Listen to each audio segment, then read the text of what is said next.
സുഡാനിൽ നിന്ന് നടക്കുന്നത് നമ്മൾ കരുതുന്നതിനുമപ്പുറം വലിയ മനുഷ്യത്വ ദുരന്തമാണ്, കൂട്ടക്കൊലകളാണ്. ഓരോ ദിവസവും നൂറുകണക്കിന് നിരപരാധികളായ സാധാരണക്കാരായ ആളുകളാണ് അവിടെ പിടഞ്ഞു വീണ് മരിച്ചുകൊണ്ടിരിക്കുന്നത്. ആ കൂട്ടത്തിൽ പിഞ്ചു കുഞ്ഞുങ്ങളും സ്ത്രീകളും വരെ ഉൾപ്പെടുന്നു. സത്യത്തിൽ എന്താണ് സുഡാനിൽ സംഭവിച്ചുകൊണ്ടിരിക്കുന്നത്?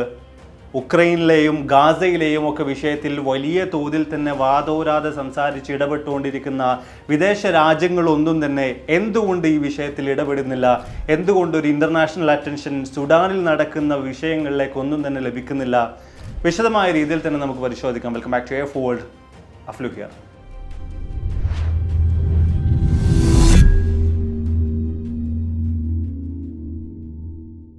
കൊടിയ ക്രൂരതകളിലൂടെയാണ് സുഡാനിലെ നോൺ അറബ്സ് ഇന്ന് കടന്നുപോയിക്കൊണ്ടിരിക്കുന്നത്. ഇതിൻ്റെ അടിസ്ഥാനപരമായിട്ടുള്ള കാരണങ്ങളിലേക്ക് നോക്കുമ്പോൾ ഭാഷ അവിടെ വലിയൊരു വിഷയമായിട്ടുള്ളത് നമുക്ക് നോക്കിക്കാണാൻ സാധിക്കുന്നുണ്ട്. ഭാഷയുമായി ബന്ധപ്പെട്ട് ചെറിയൊരു കാര്യം പറയാം. ഇംഗ്ലീഷ് പോലൊരു ഭാഷയൊക്കെ പഠിക്കാൻ വേണ്ടി നമ്മൾ ട്രൈ ചെയ്യുന്ന സമയത്ത് നമ്മൾ റിയലൈസ് ചെയ്യുന്ന ഒരു കാര്യമാണ്, ഇത് നമ്മളെ കൊണ്ട് ഒറ്റയ്ക്ക് നടക്കില്ല എന്നത്. പലപ്പോഴും ക്ഷമയോടുകൂടെ നമ്മളെ തിരുത്തി തരാൻ ഒരു ഗൈഡ് ഉണ്ടായിരുന്നെങ്കിൽ എന്ന് നമ്മൾ ചിന്തിക്കാറുണ്ടല്ലേ. അങ്ങനെ ഒരു ഗൈഡിനെ നോക്കുന്ന ഒരു വ്യക്തിയാണ് നിങ്ങളെങ്കിൽ ഇതൊന്ന് കണ്ടു നോക്കൂ. Hi, today Mandi lunch. Friends all going. You coming? ഞാൻ നിങ്ങളെ ഇംഗ്ലീഷ് ശരിയായി സംസാരിക്കാൻ ഹെൽപ്പ് ചെയ്യും. Hi, my friends and I are going to have mandi for lunch today. Would you like to come with us? നിങ്ങൾക്ക് മനസ്സിലായോ? കണ്ടില്ലേ, ഇൻസ്റ്റന്റ് ആയിട്ട് തന്നെ നമുക്ക് കറക്ഷൻ ലഭിച്ചിരിക്കുകയാണ്. ഇതാണ് സൂപ്പർ നോവ AI. ഇംഗ്ലീഷ് പഠിക്കുന്ന കാര്യത്തിൽ ആസ് എൻ അഡൾട്ട് നമുക്കൊക്കെ ഏറ്റവും വലിയ എനിമി എന്ന് പറയുന്നത് സമയമാണല്ലേ. ഇതിനുള്ളൊരു സൊല്യൂഷൻ ആയിട്ട് സൂപ്പർ നോവ ഇൻട്രൊഡ്യൂസ് ചെയ്തത് 24/7 AI ടീച്ചർ സപ്പോർട്ടാണ്. സത്യം പറഞ്ഞാൽ പലപ്പോഴും വലിയ മോട്ടിവേഷനോട് കൂടെയാണ് നമ്മൾ ഇതൊക്കെ തുടങ്ങാറുള്ളത്. എന്നാൽ ഏതാനും ആഴ്ചകൾക്കുള്ളിൽ നമ്മൾ അതൊക്കെ സ്റ്റോപ്പ് ചെയ്യുകയും ചെയ്യും. അതുകൊണ്ടൊക്കെ തന്നെ ഇതിനെ ടാക്കിൾ ചെയ്യുന്നതിന് വേണ്ടി സൂപ്പർ നോവ ലേണിങ്ങിനെ സ്മാർട്ട് എൻഗേജിംഗ് സിസ്റ്റം ആക്കി പോയിന്റ്സിലൂടെയും സ്ട്രീക്സിലൂടെയും അൺലിമിറ്റഡ് സ്പീക്കിംഗ് ആക്ടിവിറ്റീസിലൂടെയും ഡെയിലി ഒരു സ്മോൾ വിൻ നിങ്ങൾക്ക് എക്സ്പീരിയൻസ് ചെയ്യാൻ സാധിക്കുന്ന രീതിയിലാണ് ഇതിലെ കാര്യങ്ങൾ വരുന്നത്. ആപ്പിന്റെ ലിങ്കും മറ്റു കാര്യങ്ങളും താഴെ ഡിസ്ക്രിപ്ഷനിലും കമന്റ് ബോക്സിലും നൽകിയിട്ടുണ്ട്. അതുവഴി കയറുന്ന അവസരത്തിൽ നിങ്ങൾക്കായിട്ടൊരു സ്പെഷ്യൽ ട്രയൽ ക്ലാസ് തന്നെ ലഭിക്കുന്നതാണ്. സോ ഇപ്പോൾ തന്നെ Super Nova AI app install ചെയ്യൂ. നിങ്ങളുടെ ഇംഗ്ലീഷ് ഇംപ്രൂവ് ചെയ്യാൻ ആരംഭിക്കൂ. 2023 ഏപ്രിൽ മാസം മുതലാണ് സുഡാനിൽ ആഭ്യന്തര യുദ്ധം ആരംഭിക്കുന്നത്. അവിടെ മുതൽക്ക് ഇങ്ങോട്ടുള്ള കണക്കുകൾ പരിശോധിച്ച് നോക്കുകയാണെങ്കിൽ UN പറയുന്നത് 40,000-ലധികം ആളുകൾക്ക് മരണം സംഭവിച്ചിട്ടുണ്ട് എന്നാണ്. അതായത് അനൗദ്യോഗിക കണക്കുകൾ പ്രകാരം നോക്കുമ്പോൾ ഇത് ഏറെക്കുറെ 1.5 ലക്ഷത്തിലധികം വരുന്നുണ്ട്. മാത്രമല്ല ഒക്ടോബർ അവസാന വാരത്തിൽ 3 ദിവസങ്ങൾ കൊണ്ട് അവിടെ കൊല ചെയ്യപ്പെട്ടത് 1500-ലധികം വരുന്ന നിരപരാധികളാണ്. ഈ കൊല ചെയ്യപ്പെട്ട ആളുകളുടെ ഇടയിൽ തന്നെ സ്ത്രീകളും പിഞ്ചു കുഞ്ഞുങ്ങളും ഉൾപ്പെടുന്നുണ്ട്. അതായത് സ്ത്രീയാണോ കുട്ടിയാണോ എന്നൊന്നും നോക്കാതെയുള്ള അതിക്രൂരമായ രീതിയിലുള്ള കൊലപാതകങ്ങൾ തന്നെയാണ്, കൂട്ടക്കൊലകൾ തന്നെയാണ് സുഡാനിൽ സംഭവിച്ചുകൊണ്ടിരിക്കുന്നത്. മാത്രമല്ല ഇതിൻ്റെ എല്ലാം ഭാഗമായിട്ട് 12 ദശലക്ഷം ആളുകൾ കുടിയിറക്കപ്പെട്ട് കഴിഞ്ഞിട്ടുണ്ട്. 4.1 മില്യൺ ആളുകൾ മറ്റു പല രാജ്യങ്ങളിലേക്കും പലായനം ചെയ്യേണ്ട അവസ്ഥയിലേക്ക് എത്തിച്ചേർന്നിട്ടുണ്ട്. മാത്രമല്ല അവിടുത്തെ കണക്കുകൾ പരിശോധിച്ച് നോക്കുമ്പോൾ 3.25 ലക്ഷത്തിലധികം വരുന്ന ആളുകൾ അവിടെ ഇന്ന് കൊടിയ പട്ടിണിയിലൂടെയാണ് കടന്നുപോയിക്കൊണ്ടിരിക്കുന്നത്. ഇതിനുമപ്പുറം മൊത്തം സുഡാനിലെ ജനസംഖ്യയുടെ 45% കൃത്യമായിട്ടുള്ള ഭക്ഷണമില്ലാത്തൊരവസ്ഥയിലൂടെയാണ് ഓരോ ദിവസവും അവർ തള്ളി നീക്കിക്കൊണ്ടിരിക്കുന്നത്. ഇനി ഹോസ്പിറ്റലുകളുടെ കാര്യം പരിശോധിച്ച് നോക്കുകയാണെങ്കിൽ 80% വരുന്ന ഹോസ്പിറ്റലുകളും പൂർണ്ണമായിട്ടും പ്രവർത്തനരഹിതമായിട്ടുള്ള അവസ്ഥയിലാണുള്ളത്. ഇതേ സമയം തന്നെ വലിയ തോതിൽ തന്നെ കോളറ പോലുള്ള മാരകമായിട്ടുള്ള അസുഖങ്ങൾ അവിടെ പടർന്നുകൊണ്ടിരിക്കുന്നുണ്ട്. ഇതിൻ്റെ എല്ലാം അനന്തരഫലം എന്നോണം വലിയ തോതിലുള്ള മരണങ്ങൾ അവിടെയും അരങ്ങേറുന്നുണ്ട്. ഇവിടെ ഏറ്റവും വലിയൊരു പ്രത്യേകത എന്ന് പറയുന്നത് ദേശീയ അന്തർദേശീയ മാധ്യമങ്ങൾക്കൊന്നും തന്നെ ഈ പ്രശ്നങ്ങൾ സംഭവിച്ചുകൊണ്ടിരിക്കുന്ന സ്ഥലങ്ങളിലേക്ക് പ്രവേശനമില്ല എന്നതാണ്. അതുകൊണ്ടൊക്കെ തന്നെയും എന്താണ് കൃത്യമായിട്ട് സുഡാനിൽ സംഭവിച്ചുകൊണ്ടിരിക്കുന്നത്, എത്രത്തോളം ദുരിതപൂർണമായിട്ടുള്ള അവസ്ഥയിലൂടെയാണ് അവർ കടന്നു പോകുന്നത് എന്ന കാര്യത്തെക്കുറിച്ച് കൃത്യമായിട്ട് ഇപ്പോഴും പുറം ലോകത്തിന് അറിയില്ല എന്നതാണ് ഒരു യാഥാർത്ഥ്യം. മാത്രമല്ല ഈ സ്ഥലത്ത് നിന്ന് രക്ഷപ്പെട്ട് വരുന്ന ആളുകൾ, അതുപോലെ തന്നെ ഇവിടെ ഈ പ്രശ്നങ്ങളൊക്കെ തന്നെയും അഴിച്ചു വിട്ടുകൊണ്ടിരിക്കുന്ന RSF അവർ പുറത്തു വിട്ടുകൊണ്ടിരിക്കുന്ന ദൃശ്യങ്ങൾ, അതോടൊപ്പം തന്നെ സാറ്റലൈറ്റ് ദൃശ്യങ്ങൾ, ഇതിൽ നിന്നൊക്കെ തന്നെയാണ് കൃത്യമായിട്ട് അവിടെ നടക്കുന്ന കാര്യങ്ങളെക്കുറിച്ച് നമുക്കിപ്പോൾ മനസ്സിലാക്കാൻ സാധിക്കുന്നത്. ഈ സാറ്റലൈറ്റ് ദൃശ്യങ്ങൾ പരിശോധിച്ച് നോക്കുമ്പോൾ മനുഷ്യ ശരീരം പോലുള്ള പല കാര്യങ്ങളും കൂട്ടിയിട്ടതായിട്ടുള്ള ചില കാര്യങ്ങൾ നമുക്കവിടെ കാണാൻ സാധിക്കുന്നുണ്ട്. വലിയൊരു ഏരിയയിൽ തന്നെ രക്തം പൂർണ്ണമായിട്ടും ഒഴുകിക്കിടക്കുന്ന, പരന്നു കിടക്കുന്ന രീതിയിലുള്ള വിഷ്വൽസ് നമുക്കവിടെ കാണാൻ സാധിക്കുന്നുണ്ട്. അതായത് അത്രയും ബ്രൂട്ടൽ ആയിട്ടുള്ള പല കാര്യങ്ങളും സുഡാനിൽ സംഭവിച്ചുകൊണ്ടിരിക്കുന്നുണ്ട് എന്നതിലേക്ക് തന്നെയാണ് ഈ ദൃശ്യങ്ങൾ വിരൽ ചൂണ്ടുന്നത്. ഇതൊന്നും നമുക്കിവിടെ കാണിക്കാൻ പറ്റാത്തത്ര വളരെ ക്രൂരമായ രീതിയിലുള്ള വിഷ്വൽസ് തന്നെയാണ്, വീഡിയോകളും മറ്റുമൊക്കെ തന്നെയാണ് ചെറിയ തോതിലാണെങ്കിൽ പോലും സുഡാനിൽ നിന്ന് പുറത്തു വന്നുകൊണ്ടിരിക്കുന്നത്. തീർച്ചയായിട്ടും ഇപ്പോൾ നിങ്ങൾ ചിന്തിച്ചുകൊണ്ടിരിക്കുന്നത് ഇതിനു മാത്രം എന്താണ് സുഡാനിൽ സംഭവിച്ചിട്ടുള്ളത് എന്നതായിരിക്കും. ഇവിടെ നമ്മൾ പരിശോധിച്ച് നോക്കുകയാണെങ്കിൽ നോൺ അറബ്സ് ആയിട്ടുള്ള, അതായത് ന്യൂനപക്ഷമായിട്ടുള്ള ആളുകൾക്ക് നേർക്ക് തന്നെയാണ് ശക്തമായ രീതിയിലുള്ള ഈ പ്രശ്നങ്ങളൊക്കെ തന്നെയും ഇപ്പോൾ നടന്നുകൊണ്ടിരിക്കുന്നത്. വിശദമായ രീതിയിൽ തന്നെ നമുക്ക് സുഡാനെ കുറിച്ച് മനസ്സിലാക്കി, അവിടെ നടക്കുന്ന പ്രശ്നങ്ങളെക്കുറിച്ച് മനസ്സിലാക്കി, എന്തുകൊണ്ട് ഇപ്പോൾ ഇത്രയും വലിയ കൂട്ടക്കൊലകൾ നടക്കുന്നു എന്ന കാര്യങ്ങളെക്കുറിച്ചൊക്കെ തന്നെയും നമുക്കൊന്ന് പരിശോധിക്കാം. ആഫ്രിക്കൻ രാജ്യങ്ങളിലെ ഏറ്റവും വലിയ മൂന്നാമത്തെ രാജ്യമാണ് സുഡാൻ എന്ന് പറയുന്നത്. മൊത്തം ജനസംഖ്യ എന്ന് പറയുന്നത് ഏറെക്കുറെ 5 കോടിയോളം വരുന്നുണ്ട്. അതിൽ 90% അറബ് വംശജരും 5% ക്രിസ്ത്യൻസും 5% പ്രാദേശിക വംശീയ വിഭാഗങ്ങളുമാണ് ഉൾപ്പെടുന്നത്. 1956 സുഡാൻ സ്വതന്ത്രമാകുന്നുണ്ടെങ്കിൽ കൂടെയും ഇങ്ങോട്ടേക്ക് നമ്മൾ കാലം പരിശോധിച്ച് നോക്കുമ്പോൾ ഒരിക്കലും സുഡാനിലൊരു സമാധാനം നിരന്തരമായിട്ട് നിലനിന്ന കാലഘട്ടം ഉണ്ടായിട്ടില്ല എന്ന് നമുക്ക് കൃത്യമായിട്ട് മനസ്സിലാക്കാൻ സാധിക്കുന്നുണ്ട്.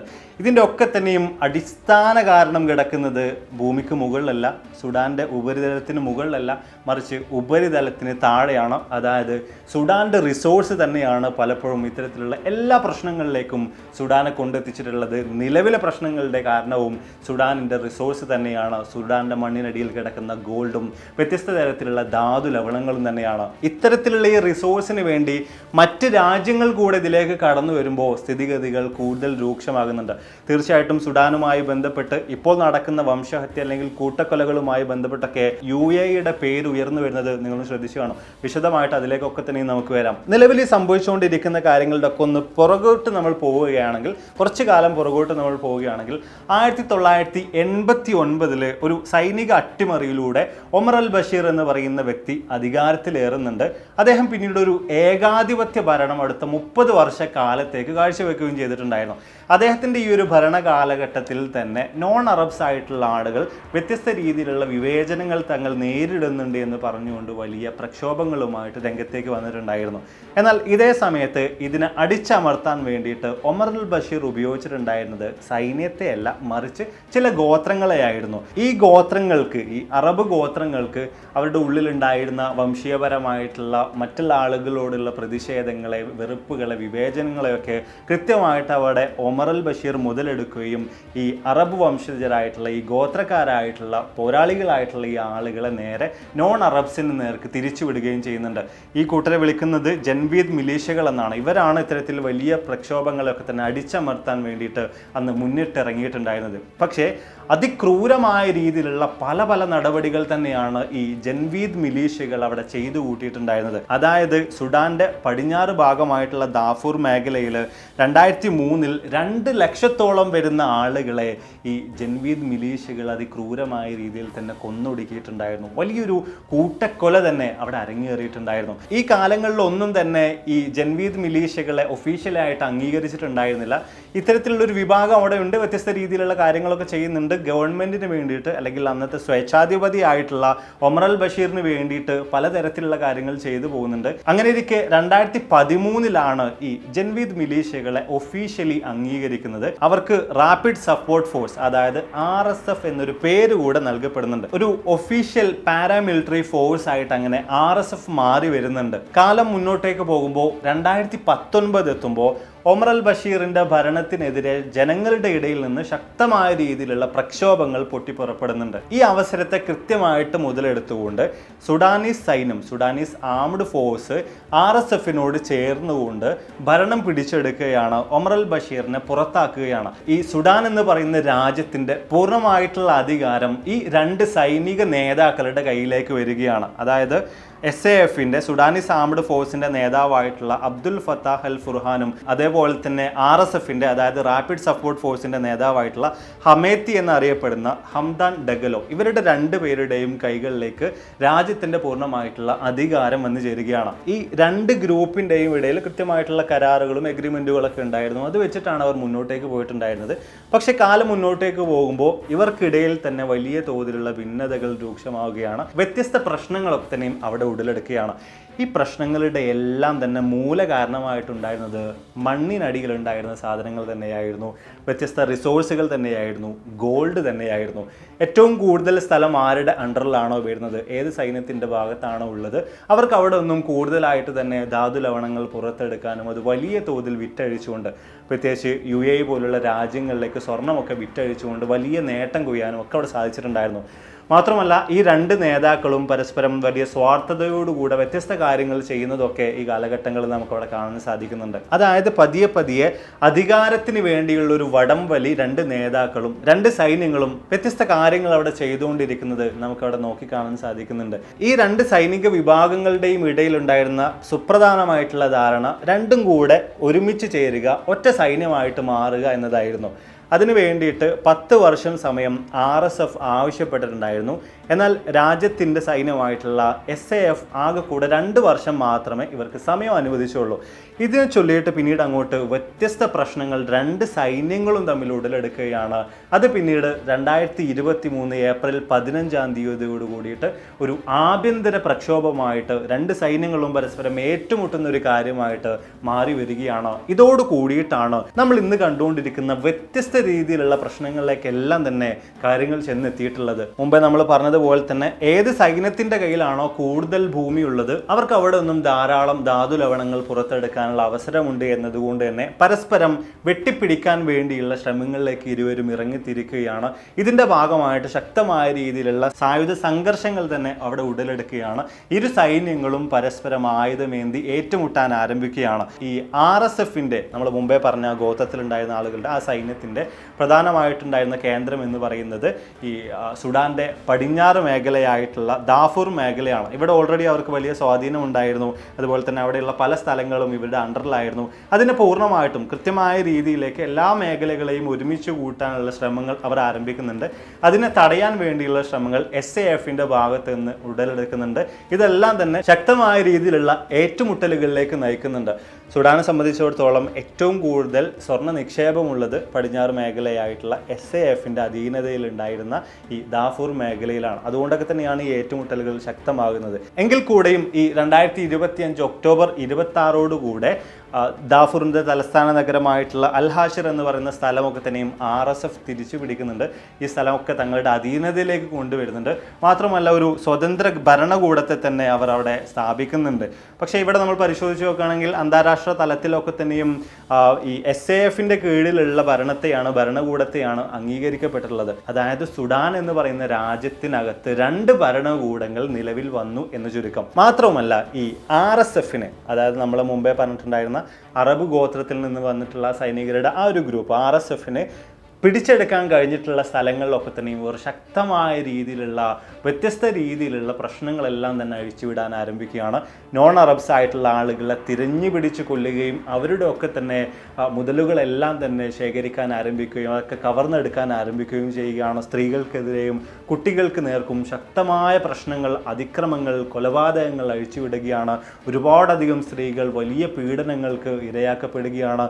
വ്യത്യസ്ത രീതിയിലുള്ള പ്രശ്നങ്ങളൊക്കെ തന്നെയും RSFന് കീഴിൽ അവരുടെ അധികാര പരിധിക്ക് കീഴിലുള്ള സ്ഥലങ്ങളിൽ ജീവിച്ചുകൊണ്ടിരിക്കുന്ന സാധാരണക്കാരായിട്ടുള്ള ആളുകൾ നേരിട്ടുകൊണ്ടിരിക്കുകയാണ്. ഇത് തന്നെയാണ് ഇപ്പോൾ വലിയ തോതിൽ വാർത്തകളായി വന്നുകൊണ്ടിരിക്കുന്നത്. ലോകം ഒരുപോലെ തന്നെ ഉറ്റുനോക്കിക്കൊണ്ടിരിക്കുന്നത്, സംസാരിച്ചുകൊണ്ടിരിക്കുന്നത്. ഒരു വലിയ മനുഷ്യത്വരഹിതമായിട്ടുള്ള പ്രവൃത്തികൾ അവിടെ നടക്കുന്നുണ്ട്. ശക്തമായ രീതിയിലുള്ള കൂട്ടക്കൊലകൾ വരെ അവിടെ നടക്കുന്നുണ്ട്. ഒരു വംശഹത്യപരമായിട്ടുള്ള പ്രശ്നങ്ങൾ തന്നെയാണ് അവിടെ സംഭവിച്ചുകൊണ്ടിരിക്കുന്നത് എന്ന രീതിയിലാണ് അവിടെ നിന്നുമുള്ള വാർത്തകളിൽ നിന്ന് UN മറ്റൊക്കെ പറയുന്നതിൽ നിന്ന് നമുക്ക് മനസ്സിലാക്കാൻ സാധിക്കുന്നത്. ഇവിടെ ഒരു ഭാഗത്ത് RSF ഇത്തരത്തിലുള്ള ശക്തമായിട്ടുള്ള രീതിയിലുള്ള പ്രശ്നങ്ങൾ നോൺ അറബ്സിനെതിരെ അഴിച്ചു വിട്ടുകൊണ്ടിരിക്കുമ്പോൾ അതിൽ നമ്മൾ ഈ പറഞ്ഞ ക്രിസ്ത്യൻസ് ആയിട്ടുള്ള ആളുകളും അതുപോലെ തന്നെ അവിടെ ഉണ്ടായിരുന്ന പ്രാദേശിക വംശീയരായിട്ടുള്ള ആളുകളും ഒക്കെ ഉൾപ്പെടുന്നുണ്ട്. ഇവർ ഇത്തരത്തിലുള്ള പ്രശ്നങ്ങൾ പടിഞ്ഞാറൻ മേഖലയിൽ അഴിച്ചു വിട്ടുകൊണ്ടിരിക്കുമ്പോൾ സുഡാന്റെ ഔദ്യോഗികമായിട്ടുള്ള സേന SAF അവരും വ്യത്യസ്ത രീതിയിലുള്ള പ്രശ്നങ്ങൾ സൃഷ്ടിച്ചുകൊണ്ടിരിക്കുന്നുണ്ട്. പ്രത്യേകിച്ച് സിവിലിയൻസ് മേഖലയിൽ പോലും വലിയ തോതിലുള്ള ബോംബ് ആക്രമണങ്ങൾ അവർ അഴിച്ചുവിടുന്നുണ്ട്. കെമിക്കൽ വെപ്പണുകളൊക്കെ തന്നെയും അവർ ഉപയോഗിക്കുന്നുണ്ട്. നിയമവിരുദ്ധമായ രീതിയിലുള്ള വധശിക്ഷകൾ നടപ്പാക്കുന്നുണ്ട്. ശക്തമായ രീതിയിലുള്ള പീഡനങ്ങളൊക്കെ തന്നെയും സ്ത്രീകൾക്ക് നേർക്കും മറ്റൊക്കെ അഴിച്ചു വിട്ടുകൊണ്ടിരിക്കുന്നുണ്ട്. അതായത് വളരെ മോശം അവസ്ഥയിലൂടെ തന്നെയാണ് SAF-ന് കീഴിലുള്ള ആളുകളും, അതായത് അവരുടെ ഭരണ മേഖലയിൽ, അവരുടെ അധികാര മേഖലകൾക്ക് കീഴിൽ ജീവിച്ചുകൊണ്ടിരിക്കുന്ന ആളുകൾ ഇന്ന് കടന്നുപോയിക്കൊണ്ടിരിക്കുന്നത്, കൂട്ടത്തിൽ ഏറ്റവും കൂടുതൽ പ്രശ്നങ്ങളിലൂടെ കടന്നു പോകുന്നത് RSF-ന് കീഴിലുള്ള സ്ഥലത്ത് ജീവിച്ചുകൊണ്ടിരിക്കുന്ന ആളുകൾ, പ്രത്യേകിച്ച് നോൺ മുസ്ലിംസ് ആയിട്ടുള്ള ആളുകളാണ്. അപ്പോൾ ഇത്രയുമാണ് പ്രധാനമായിട്ടും അവിടെ സംഭവിച്ചുകൊണ്ടിരിക്കുന്നത്. ഇനി ഇവിടെ ഉയർന്നു വരുന്ന മറ്റൊരു സുപ്രധാനമായിട്ടുള്ള കാര്യം, UAEക്ക് ഈ ഒരു വംശഹത്യയിൽ, ഈ കൂട്ടക്കൊലയിൽ പങ്കുണ്ടോ? UAE ആണോ പൂർണ്ണമായിട്ടും ഇതിനെ പിന്തുണക്കുന്നത് എന്ന് തുടങ്ങിയിട്ടുള്ള ചോദ്യങ്ങളാണത്. ഈ ഒരു കാര്യത്തെക്കുറിച്ച് നമ്മൾ പരിശോധിച്ച് നോക്കുകയാണെങ്കിൽ SAF, Sudanese armed forces, International Court of ജസ്റ്റിസിൽ, അതായത് ഇൻ്റർനാഷണൽ കോർട്ടിൽ ഒരു പരാതി സമർപ്പിച്ചിട്ടുണ്ടായിരുന്നു. അതിൽ പറയുന്നത് ഈ RSF-ന് ആവശ്യമായിട്ടുള്ള ആയുധങ്ങളും വാഹനങ്ങളുമൊക്കെ പൂർണ്ണമായിട്ടും ഇറക്കുമതി ചെയ്യുന്നത്, സപ്ലൈ ചെയ്യുന്നത് UAE ആണ്. RSF-ൻ്റെ കീഴിലുള്ള ഈ മേഖലയിൽ നിന്നും കുഴിച്ചെടുക്കുന്ന മുഴുവൻ സ്വർണവും പോകുന്നത് UAE-യിലേക്കാണ്. അതുകൊണ്ടാണ് ഇത്തരത്തിലുള്ള ശക്തമായിട്ടുള്ള സഹകരണങ്ങൾ അവർ ചെയ്തുകൊണ്ടിരിക്കുന്നത്. ഈ വംശഹത്യക്ക് UAE കൂട്ടുനിൽക്കുന്നുണ്ട് എന്ന രീതിയിലാണ് ഈ പരാതി ഉണ്ടായിരുന്നത്. പക്ഷേ ഈ ഒരു പരാതിയെ പൂർണ്ണമായിട്ടും ICJ, International Court of Justice, തള്ളിക്കളയുന്നുണ്ട്. ഇനി UAE ആണെങ്കിൽ കൂടെയും ഇത് വെറും ഒരു ആരോപണം മാത്രമാണ്. ഈ വംശഹത്യയുമായി ബന്ധപ്പെട്ട കാര്യങ്ങളിലൊന്നും തന്നെ തങ്ങൾക്ക് പങ്കില്ല എന്ന് പറഞ്ഞുകൊണ്ട് പൂർണ്ണമായിട്ടും അതിനെയും തള്ളിക്കളയുന്നുണ്ട്. മാത്രമല്ല, ഇത്തരത്തിൽ വ്യത്യസ്ത പ്രശ്നങ്ങൾ അനുഭവിച്ചുകൊണ്ടിരിക്കുന്ന ഈ മേഖലകളിലേക്കായിട്ട് $100 മില്യൺ സഹായവും UAE പ്രഖ്യാപിച്ചുകൊണ്ട് നൈസായിട്ട് കൈയൊഴിഞ്ഞിട്ടുണ്ട്.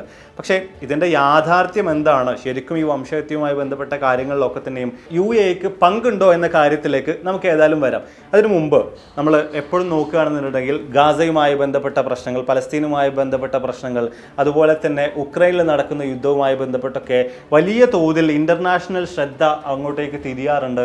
വാതോരാതെ പലരും സംസാരിക്കാറുണ്ട്. ഇതിനൊക്കെ എതിരായിട്ട് സംസാരം ഉയരുന്നുണ്ട്.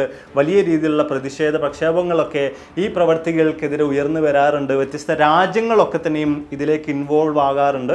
ഇത് അവസാനിപ്പിക്കാൻ വേണ്ടിയുള്ള വ്യത്യസ്ത ശ്രമങ്ങളൊക്കെ തന്നെയും അവരൊക്കെ ചെയ്യാറുണ്ട്. പക്ഷേ ഇവിടെ സുഡാൻ്റെ കാര്യത്തിലേക്ക് നോക്കുമ്പോൾ ഇത്തരത്തിലുള്ള ഇൻ്റർനാഷണൽ ഇടപെടലുകൾ വളരെ കുറവാണ് എന്ന് നമുക്ക് അവിടെ കൃത്യമായിട്ട് നോക്കി കാണാൻ സാധിക്കുന്നുണ്ട്. എന്തുകൊണ്ടായിരിക്കും ഇത് സംഭവിക്കുന്നത്? അതിൻ്റെ ഒന്നാമതായിട്ട് വരുന്ന കാരണം എന്ന് പറയുന്നത്, കാലകാലങ്ങളായിട്ട് ആഫ്രിക്കൻ കൺട്രികളിൽ ഇത്തരത്തിലുള്ള വ്യത്യസ്ത ആഭ്യന്തര പ്രശ്നങ്ങൾ നടക്കാറുണ്ട്. അതായത് ഒരു ഇൻ്റർനാഷണൽ പ്രശ്നം എന്നതിനപ്പുറത്തേക്ക് രാജ്യത്തിനകത്ത് തന്നെ വ്യത്യസ്ത പ്രശ്നങ്ങൾ നടന്നു പോകാറുണ്ട്. സുഡാൻ്റെ ചരിത്രം പരിശോധിച്ച് നോക്കുമ്പോഴും ഈ കഴിഞ്ഞ കാലങ്ങളിലൊക്കെ തന്നെയും ഇതുപോലുള്ള വ്യത്യസ്ത ആഭ്യന്തര പ്രക്ഷോഭങ്ങളും വ്യത്യസ്ത പ്രശ്നങ്ങളും ഒക്കെ തന്നെയും നടക്കുന്നുണ്ട്. അതുകൊണ്ടൊക്കെ തന്നെയും പല രാജ്യങ്ങളും പറയുന്നത് ഇതൊരു ആഭ്യന്തര പ്രശ്നമായതിനാൽ ഞങ്ങൾക്ക് അവിടെ ഇടപെടാനുള്ള വലിയ പരിമിതികളുണ്ട് എന്നൊരു കാര്യമാണ്. ഇനി എന്തുകൊണ്ട് ഇവർ ഇത്തരത്തിൽ പറഞ്ഞത് ഇക്കാര്യത്തിൽ നിന്ന് കൈയൊഴിയുന്നു എന്നതാണ് രണ്ടാമത്തെ വിഷയം. ഇവിടെ പലപ്പോഴും സംഭവിച്ചുകൊണ്ടിരിക്കുന്നത്, കൃത്യമായിട്ട് ഏറ്റവും ലളിതമായിട്ട് പറയുകയാണെങ്കിൽ, രണ്ട് ആടുകളെ പരസ്പരം കൂട്ടിയിടിപ്പിച്ചുകൊണ്ട് അതിന് നടുക്ക് നിന്നുകൊണ്ട് പല വിദേശ രാജ്യങ്ങളും അതിൽ നിന്നുമുള്ള രക്തവും മാംസവും ഒക്കെ ഊറ്റിയെടുക്കുകയാണ് എന്നൊരു കാര്യമാണ്. അതായത് കൃത്യമായിട്ടുള്ള സ്റ്റേബിളായിട്ടുള്ള ഒരു ഗവൺമെൻറ് സുഡാനിൽ ഉണ്ട് എങ്കിൽ മണ്ണിനടിയിലുള്ള ധാതു ലവണങ്ങൾ ഓരോരോ രാജ്യങ്ങൾക്കും ലഭിക്കണമെങ്കിൽ അതിന് വലിയ വിലകൾ നൽകേണ്ടതായിട്ട് വരുന്നുണ്ട്. പക്ഷേ ഈ രാജ്യത്ത് വ്യത്യസ്ത പ്രശ്നങ്ങൾ നടന്നുകൊണ്ടിരിക്കുകയാണ്. സമാധാനമില്ലാത്ത അവസ്ഥയിലൂടെയാണ് രാജ്യം കടന്നുപോയിക്കൊണ്ടിരിക്കുന്നത്. ഇങ്ങനെയുള്ളൊരു അവസരത്തിൽ ബ്ലാക്കായിട്ടും അല്ലാതെയും വളരെ കുറഞ്ഞ വിലക്കൊക്കെ തന്നെയും സ്വർണം ഉൾപ്പെടെയുള്ള ധാതു ലവണങ്ങൾ മറ്റ് രാജ്യങ്ങൾക്കൊക്കെ തന്നെയും മേടിക്കാൻ സാധിക്കുന്നുണ്ട്. സോ ഇവിടെ ഈ പ്രശ്നങ്ങൾ നടക്കണം എന്നുള്ളത് പല വിദേശ രാജ്യങ്ങളുടെയും ഒരു താല്പര്യമാണ് എന്ന് ചുരുക്കം. ഇപ്പോൾ നിങ്ങൾക്ക് എല്ലാ കാര്യങ്ങളിലേക്കും കൃത്യമായിട്ട് കണക്ട് ചെയ്യാൻ സാധിച്ചിട്ടുണ്ടാവുമെന്ന് വിചാരിക്കുന്നു.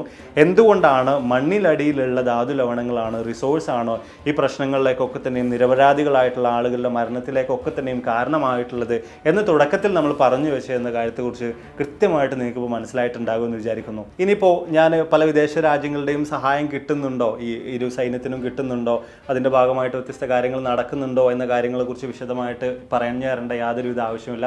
ഏറെക്കുറെ ഡോട്ടുകളൊക്കെ തന്നെ നിങ്ങൾക്ക് കണക്ട് ചെയ്യാൻ സാധിക്കുന്നുണ്ട്. പക്ഷേ കൃത്യമായിട്ട് ഒരു രാജ്യം കൂടുതലായിട്ട് വംശഹത്യക്ക് കൂട്ടു നിൽക്കുന്നുണ്ടോ എന്ന കാര്യത്തെക്കുറിച്ചൊക്കെ ചോദിക്കുമ്പോൾ അതിന് മറുപടി പറയാൻ ആവശ്യമായിട്ടുള്ള രീതിയിലുള്ള രേഖകളോ കാര്യങ്ങളോ ഏതായാലും നമ്മുടെ കയ്യിലില്ല. പക്ഷേ നമ്മൾ പ്രത്യക്ഷത്തിൽ വീക്ഷിക്കുന്ന അവസരത്തിൽ ഇവിടെ ഇത്തരം കാര്യങ്ങളുണ്ട്. അതിന് കാരണക്കാരാകുന്ന ചില ഫാക്ടേഴ്സ് നമുക്ക് കാണാൻ സാധിക്കുന്നുണ്ട്. വിദേശ സപ്പോർട്ടുകൾ തീർച്ചയായിട്ടും ലഭിക്കാനുള്ള ചില കാരണങ്ങൾ അവിടെ കാണാൻ സാധിക്കുന്നുണ്ട്. ഈ ഒരു അവസ്ഥയിലൂടെയൊക്കെയാണ് നിലവിൽ ഏതായാലും സുഡാൻ എന്ന് പറയുന്ന രാജ്യം ഇപ്പോൾ കടന്നു പോയിക്കൊണ്ടിരിക്കുന്നത്. അപ്പോൾ എന്തായാലും നമ്മുടെ വീഡിയോസോടെ വൈൻഡപ്പ് ചെയ്യാണ്. വളരെ കൃത്യമായ രീതിയിൽ തന്നെ എന്താണ് സുഡാനിൽ സംഭവിച്ചുകൊണ്ടിരിക്കുന്നത്, അതിൻ്റെ കാരണം എന്താണ്, വിദേശ രാജ്യങ്ങൾക്ക് ഈ വിഷയവുമായി ബന്ധപ്പെട്ടുള്ള പങ്ക് എന്താണ്, എന്തുകൊണ്ട് ഇവർ ഇതിൽ കൃത്യമായിട്ട് ഇടപെടുന്നില്ല എന്ന് തുടങ്ങിയിട്ടുള്ള വിഷയങ്ങളെക്കുറിച്ചൊക്കെ തന്നെ നിങ്ങൾക്ക് കൃത്യമായിട്ട് മനസ്സിലാക്കാൻ സാധിച്ചിട്ടുണ്ടാകുമെന്ന് വിചാരിക്കുന്നു.